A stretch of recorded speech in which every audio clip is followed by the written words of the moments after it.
In today's video, I'm going to teach you how to create a physical product in Systeme.io. By the end of this walkthrough, you'll have a clean, ready-to-sell product set up inside your account without any confusion or extra steps. Start by opening your dashboard and heading to the Products or Sales area, then choose Products. This is where all of your items live. If you manage multiple projects, make sure you're in the right workspace so the product lands in the correct place.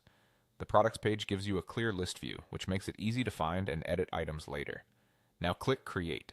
This opens a simple form that guides you through the essentials. Think of it as the product's foundation: name, type, price, and a short description. Enter your product name.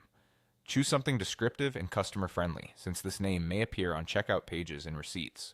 Keep it short, clear, and easy to search for. If you use internal codes, place them at the end so they don't clutter the storefront.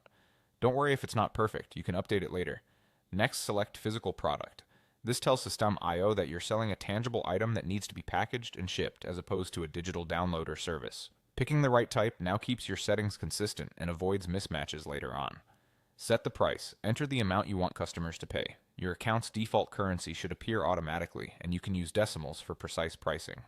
If your business includes or excludes taxes at checkout, make sure your chosen price makes sense with your tax settings.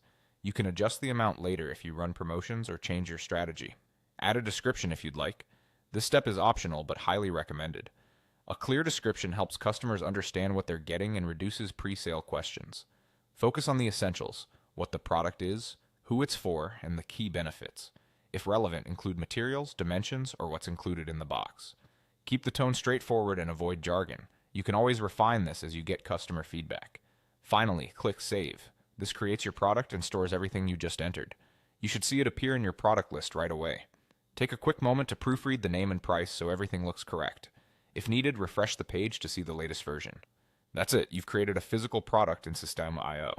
From here, you can connect it to checkout pages, funnels, or offers whenever you're ready to start selling.